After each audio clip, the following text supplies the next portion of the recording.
A very good afternoon everybody. आज ये जो वीडियो बनाने का मकसद है, क्योंकि मैं एक मैसेज आप सभी को देना चाहती हूँ। वो मैसेज क्या है, वीडियो के अंत में आपको पता चलेगा। कल मेरी एक स्टूडेंट हैं जिन्होंने अपना personal session, counselling session book किया था। पहले व्हाट्सएप पे बातें हुई थी। व्हाट्सएप पे ज़्यादा मुझे बातें समझ नहीं आ रही थी और मैं भी अपनी बातें सही तरीके से उनको लिखित रूप से नहीं रख पा रही थी। तो मैंने उनको बोला हम फ़ोन पर मतलब ज़ूम पर बातें करते हैं। तो उन्होंने क्या क्या बताया वो सब मैं आपको बताने जा रही हूँ। यहाँ पर मैं नाम नहीं लूँगी क्योंकि प्राइवेसी का भी ख्याल रखना है मुझे, लेकिन आप समझ जाएंगे कि मैं क्या कहना चाहती हूँ। उन्होंने क्या बताया कि 2 साल पहले उनके हस्बैंड किसी रेसिडेंशियल ट्रेनिंग में गए थे।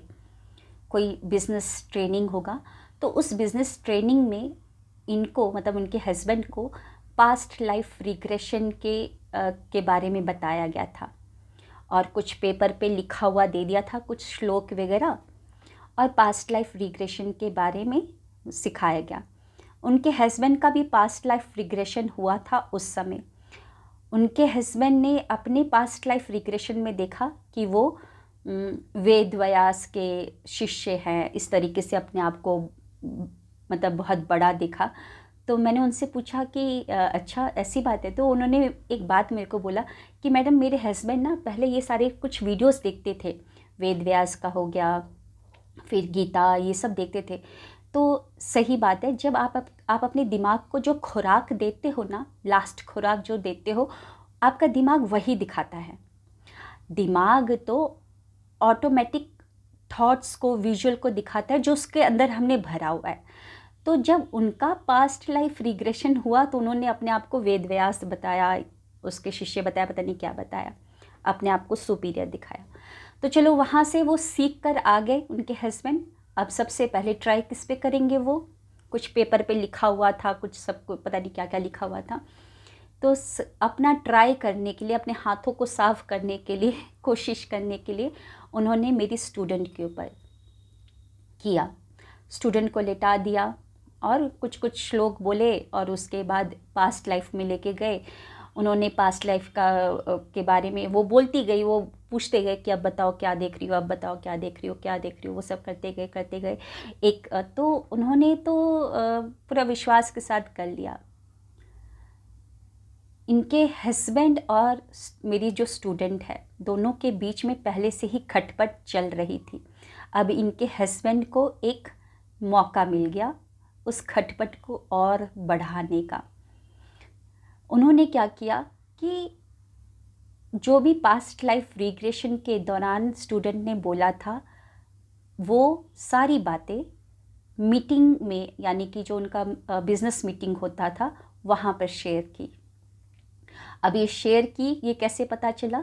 क्योंकि जब उनकी वाइफ काम कर रही थी तो एकदम से हस्बैंड के मोबाइल पर कॉल आता है और वो उस समय मोबाइल स्पीकर पे था और हस्बैंड को लगा वाइफ काम करी, लेकिन हस्बैंड की बातें सब सुन रही थी क्योंकि दरवाजे के पास ही थी, कुछ काम कर रही थी। तो उधर उधर से आवाज़ आती है कि बताइए सर, अब मैडम ठीक है ना, कल आप कुछ बता रहे थे मीटिंग में। तो एकदम से ये जाती है और बोलती है कि तुमने ऐसा क्यों किया, तुमने मेरे बारे में क्यों बताया? और उनके हस्बैंड ने बातों को घुमा दिया, वहाँ पर मैनिपुलेटिव इंसान मैनिपुलेट कर दिया। चलो कोई बात नहीं, और वो भी रफ़ा दफ़ा कर दी। पूरा भरोसा था कि कोई बात नहीं, बता दिया तो बता दिया, कोई बात नहीं, ऐसा होता है। इनके दिमाग में कुछ था नहीं ना, स्टूडेंट के दिमाग में, इसलिए कुछ नहीं किया।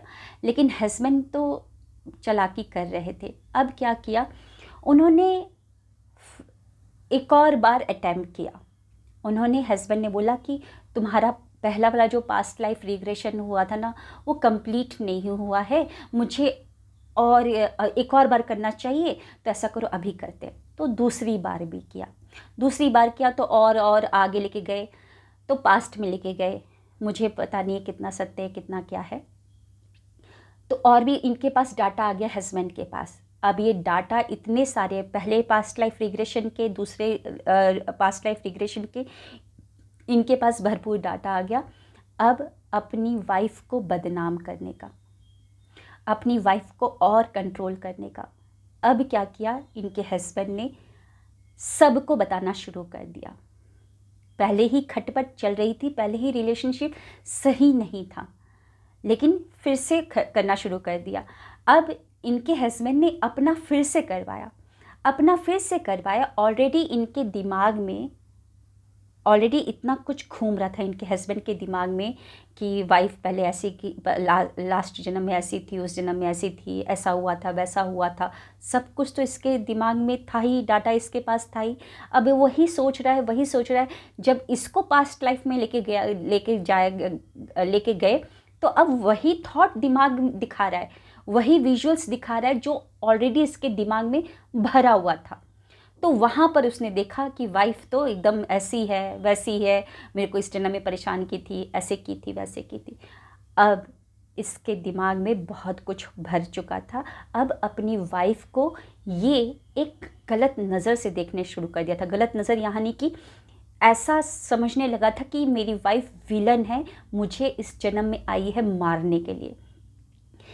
मतलब इस तरीके से वो सोचने लगा था कि अपनी वाइफ के बारे में गलत सलत लोगों को बताना शुरू कर दिया। यहाँ तक कि उनके बच्चे हैं, उनके बच्चों के दिमाग में भी गलत गलत बातें डालना शुरू कर दिया। पास्ट लाइफ का करंट लाइफ से लेना देना होता है। हम जन्म लिए हैं अपने उन कर्मा को काटने के लिए। कर्म बंधन से तो कोई मुक्त नहीं हो सकता। जब भगवान राम कृष्ण जी कोई नहीं मुक्त हो पाए, तो हम तो इंसान हैं, हम कैसे मुक्त हो जाएंगे? उसने भी कुछ पास्ट लाइफ में किया होगा, तभी तो ये वाइफ मिली, तभी तो खटपट हो रही है, तभी तो कुछ सिखाने के लिए वाइफ भी आई है और कुछ सीखने के लिए भी वाइफ आई है अपने हस्बैंड से। लेकिन वो सब कुछ जानते हुए भी, पास्ट लाइफ रिग्रेशन के बारे में जानते हुए भी, उसके दिमाग में अपनी वाइफ के प्रति इतनी कड़वाहट भर चुकी थी। अपनी वाइफ को क्या क्या चुड़ैल मतलब इस तरीके से देखने लगा था। इस तरीके से अपने बच्चों को बताना शुरू कर दिया था कि मम्मी तो ऐसे करती है, वैसे करती है। रिश्तेदारों को भी बोलना शुरू कर दिया।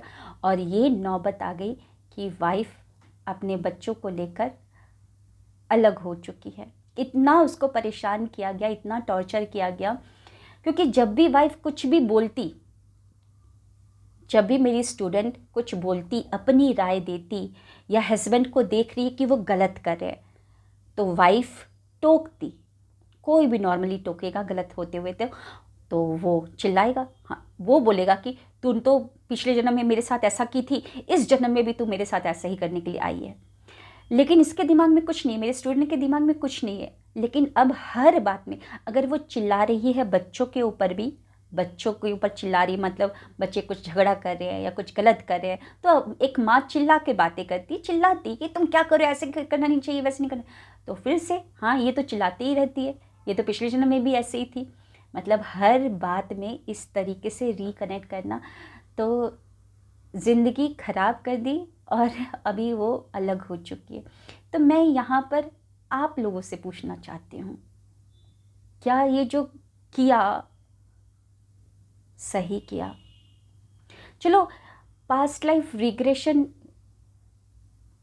करवा लो आप, लेकिन मुझे लगता है कि अगर आपको अपने बारे में पता है कि आप कमज़ोर दिल के हो, आप ऐसे हो कि वो बातों को अपने दिमाग में लेकर घूमते रहोगे, क्योंकि हर इंसान को अपने बारे में पता होता है कि वो कैसा है ना। जब आपको पता ही है कि आप ऐसे इंसान हो, तो क्यों उस गली में जाना? आपने तो एक के साथ उनके अपने बच्चों की भी ज़िंदगी ख़राब कर दी, परिवार की भी ज़िंदगी ख़राब कर दी, यहाँ तक कि उसके मम्मी पापा, उसके भाई बहनों, सबको जा के गलत सलत बोल दिया कि ये पास्ट में ऐसा करती थी, इस जन्म में आई है मेरे को मारने के लिए, ये तो ऐसे करके मरी थी, इस जन्म में भी मेरे को ऐसे ही मारेगी। पता नहीं क्या क्या कर दिया। पूरे जो समाज है, जो और लोग हैं, वो भी गलत समझने लगे थे इसको, क्योंकि अगर ये बोलती भी, चिल्लाती भी, रोती भी, अपनी बोलती कि मैं ऐसी नहीं हूँ, मैं ऐसे,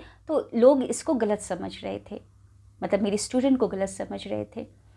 तो अगर आप ऐसे दिल के इंसान हैं, आपको ऐसा पता है अपने बारे में कि मेरे को जो बोला जाएगा मैं उसी को सत्य मान लूँगा, वही दिमाग में घूमते जाएगा, तो क्यों जाना उस गली में? क्योंकि पास्ट लाइफ रिग्रेशन में आप उस वाले पास्ट में जाते हो जहाँ पर बहुत कुछ हुआ रहता है। और पास्ट लाइफ रिग्रेशन के लिए जाता ही कौन इंसान? कोई खुश इंसान थोड़ी ना जाता है, दुख वाले इंसान ही जाते हैं, वही जाते हैं। तो वो लोग वो आप पास्ट में जाते भी हो तो वहाँ पे जाते हो जहाँ पर आपके साथ कुछ गलत हुआ होता है।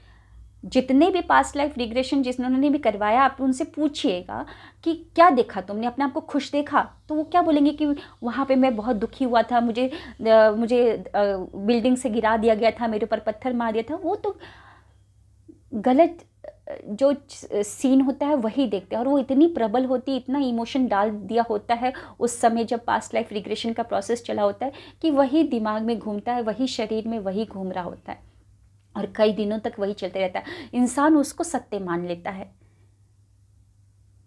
ये जीवन मिला है हमको उन पास्ट से निकलने के लिए, अपनी कर्मा जो भी कर्म बंधन है उससे मुक्त होने के लिए, कि एक और नया कर्मा बांधने के लिए। तो मैंने अपने स्टूडेंट को यही बोला कि तुम अलग हो गई हो तो बस अपने ऊपर काम करो, और ये आया है तो प्रभु का विधान ही समझो, इस विधान में कुछ ना कुछ तुम्हारा मंगल ही लिखा होगा।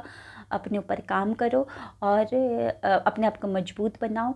अभी तुम पास्ट की जो देखो, तुम्हारे जीवन में अगर वो आया है तो सही बात है, कुछ ना कुछ तुम्हारे अंदर मेमोरी है ही है जिसको तुम लोग शेयर कर रहे हो। तो उस मेमोरी को हटाने के लिए मैंने उनको यही बोला है कि होओपोनोपोनो प्रेयर करो, क्योंकि होओपोनोपोनो प्रेयर में हम पास्ट की मेमोरीज से कनेक्ट नहीं होते, एकदम अटैच नहीं होते, बस रिस्पॉन्सिबिलिटी लेते हैं और उसको मेमोरी को हटाते रहते हैं।